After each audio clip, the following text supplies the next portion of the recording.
Hello, everyone, and welcome to Flickering Myth TV. My name is EJ Marino, and joining me is director, actor, everything, Andrew Lawrence. How are you today? I'll take it. I'm very well, man. How about yourself? I am awesome. Just an honor to talk to you. We're in the same age group, so I don't want to mark out on you, but I was raised on brotherly love, so you're Hey, awesome. So awesome, awesome, man. So yeah, it's just cool to talk to you. We are talking today about your new film, Money Plane, which, oh boy, I reviewed it on our channel. You can find it. I'll link it somewhere on YouTube. You know how it works. I had such a good time reviewing this. This was, in a way, I called it a throwback to 90s action movies where I had fun. That was my biggest thing, was it made me think of Con Air, where I'm like, look, I love my action movies now with my John Wicks and my Takens, but they're so serious. I didn't need They a are. revenge plot that's so oh man, the dog is dead and the wife is dead. No, you were just let's have fun. What was your inspirations for this fun action movie? That's it, man. It's growing up on action movies through the '80s and '90s, and kind of just at a point where I feel like we can all have some fun, and those guys like the John Wicks and the Chads, and those guys are so amazing and dominate that vibe so well that I figured, why not just do something kind of different and have fun. Also, up against it, we're a smaller movie. If we had lots and lots of money, then heck, we would have gone. I'd love to pull off a John Wick. That's like a dream. Are you kidding me? But under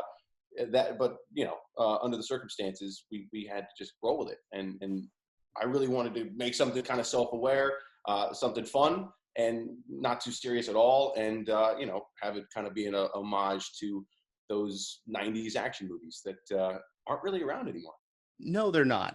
There's one or two every year that's that's the throwback. This For one sure. to me is so far the throwback of the year, and I Oh, dude. really enjoy that. I just had such a good time with it.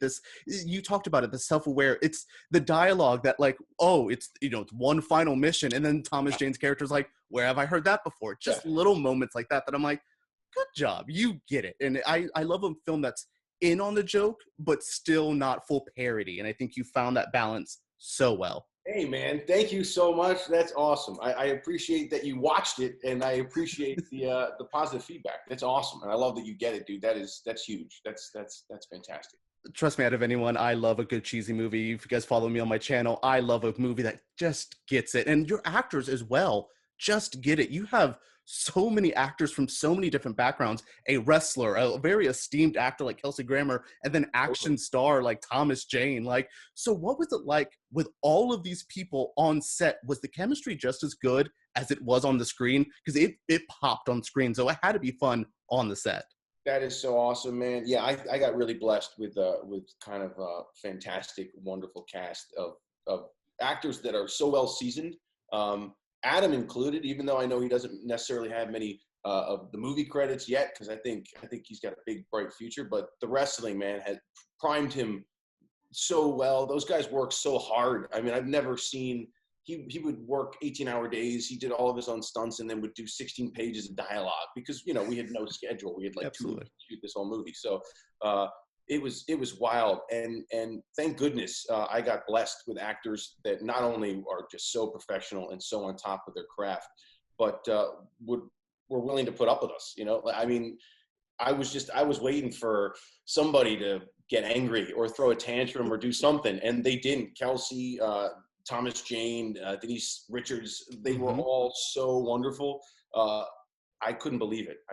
And they were so complimentary and so easy to work with, and so on top of it, man. I mean, Kelsey literally had 4 pages of the most expository dialogue on the planet, and somehow he just chewed it up, man, and had fun with it, and Oh, it was really awesome. chewed it up. I Yeah. almost felt bad for Adam Copeland in that scene of oh my goodness, Kelsey is in a different world. I mean, he Dude. also has the most meme-worthy line about alligators and the plane and bets. I just The money plane has you covered. You want to bet on a dude fucking an alligator? Money plane. I don't want to tell you how much I laughed out loud at that scene Awesome. in the best way. And now it's on Twitter. It's just so good. That moment is such a meme already. And this generation, hell, being a meme is sometimes better. That movie Cats made it That's on just being a meme. So totally. you're on that path of being it's gonna be a cult classic, I think. I think you've built a little mini cult classic here. Dude, From your lips. That's fantastic. That is so awesome. And I deeply appreciate that. That's exactly what we were going for. So if you're seeing that, man, that's huge. Thank you. Well, and then what's just interesting for you is you've had a journey in this industry. I mean, your brothers are very famous. You guys all had this huge shows, and you just had a huge career. Was directing always the goal, or did you little Andrew Lawrence was like, I want to do this, or were you just like stumbled into it? I always got a kick out of working with the different departments, even as a kid. Like I was always buzzing around everybody from our art department to the DP and the G&E and all those guys. Like I was always kind of putting my hand, bugging them, I'm sure, because I was a little kid and they had to put up with me. So it was awesome. And I always loved doing that, communicating and collaborating with the different departments. And I loved post-production editing. I used to make like a bunch of family movies. Lord knows where they are. Hopefully they'll never be found because I don't really remember what they are, but I know that I made a bunch of family movies and one or two in particular stand out as like full features. I made like actual, 82-minute movies with arcs and this whole thing and stunts, and my brothers were my guinea pigs and they were cool enough to do it with me. So I kind of caught the bug at a young age, and I just love making movies, man. And I love dabbling the music. I got to work on some of the soundtrack for this movie, which was pretty cool. David Bateman, David is awesome. He's a wonderful composer, and he's willing to, again, put up with me because I love music so much that I can't not get involved. You can definitely tell that goes with that 90s vibe. The score and the soundtracks were so important. And you found the exact tone you needed from this movie. Because sometimes it's just like two different movies with scores. You're like, oh, that's funny. What the hell is the score? This just fit it so perfectly. Absolutely. Bateman got that right away when we chatted about it, and he started seeing the rough cuts and some of the footage. He was like, should we just go totally like with it and go 80s and 90s throwback? And yes, absolutely. That is exactly right. And that's what I feel like we did, or we at least attempted. So, and you're agreeing, which is fantastic. It's awesome. Well, it's also weird that we're both like late 80s. I'm an early 90s baby. So it's now our era's nostalgic as well. So it makes me feel kind of old that like, the throwbacks to the 90s. And I'm like, well, it's not that long ago. I know, but it's true. It's wild, man. Time flies and we're all adults, which is crazy. I still feel like an 8-year-old, honestly. I can't wrap my head around it but I guess at the same time, it's awesome. Like I would have never predicted being here. As a kid, and it's awesome that I'm still in it and I'm still on this adventure because it really is a wild ride. It's crazy.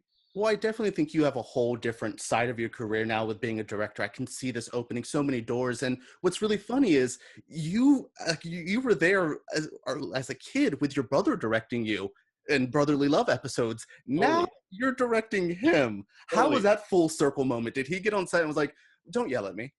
No, dude. Those guys are awesome. And honestly, my brothers are so like protective. The only time that I had to get into a tiff with them was when they were kind of, when you're directing and on set, working long hours, you can't take things personally. You know what I mean? Especially with family. Totally. One of them knows how to do that one word that gets you too. So totally. And to the extreme, it actually wasn't them. It was other crew members and that were just, we're snapping at each other. And that's fine because under the circumstances, you only got a finite amount of time to pull off a big task. So less is more. Here's what I need to communicate something to back me that you acknowledge it. Let's get it done. And so we had that going on, and my brothers got protected. They're like, hey, you don't talk, like, look at him when he's talking to you. Don't be rude. I'm like, guys, don't beat anybody up. Like, it's totally cool. Like, I don't need, under the circumstances, we get it. Like, so they got very protective of me.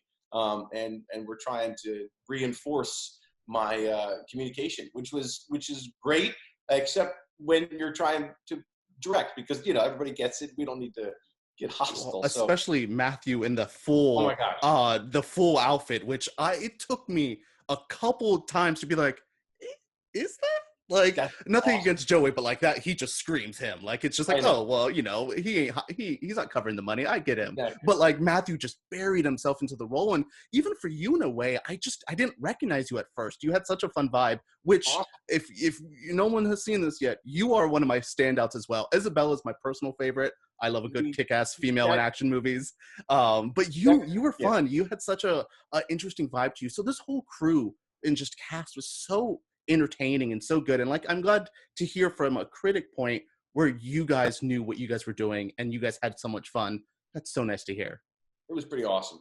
Yeah, what an awesome experience. I really feel blessed, and I hope people like it. And thank you for liking it. And I can't wait, to hopefully get the opportunity to do it again. So I have one last question for you. What is next for Andrew Lawrence? What is your next thing? Are you cooking up another script? Is there music on the way? You don't have to confirm anything, but is there something? Do you want to keep doing this? Yes, absolutely. There's always something. I'm always working on something. It depends on how the stars align. But there's definitely more movies coming up. More kind of comedy action stuff. That's a genre that I really like and I think is fun. So that's coming up. Yeah, we have some big plans. Awesome. I cannot wait to see what you continue to do. Give me a new version of Rush Hour. Give me some, Oh my just God. go in Dude, and just yes. full on go Love that, 90s man. action comedy. I love those movies. Yes. Oh, please, man. That would be so fun. I would, what a blessing. What a cool thing to be able to do that. I really appreciate the support too and the positive feedback. That is so cool, dude. Yeah, no problem. I mean, you made a very fun movie. It was so easy to praise. So thank you so much for joining me today. It was such a fun conversation, getting to get inside the mind of a Lawrence brother. Now, I will say probably my favorite Lawrence. Sorry, the other two, but you directed a fun movie I really liked. So yeah, That's awesome. thank you. Thank you so much for joining me. Thank you very much, EJ. It was a pleasure, buddy.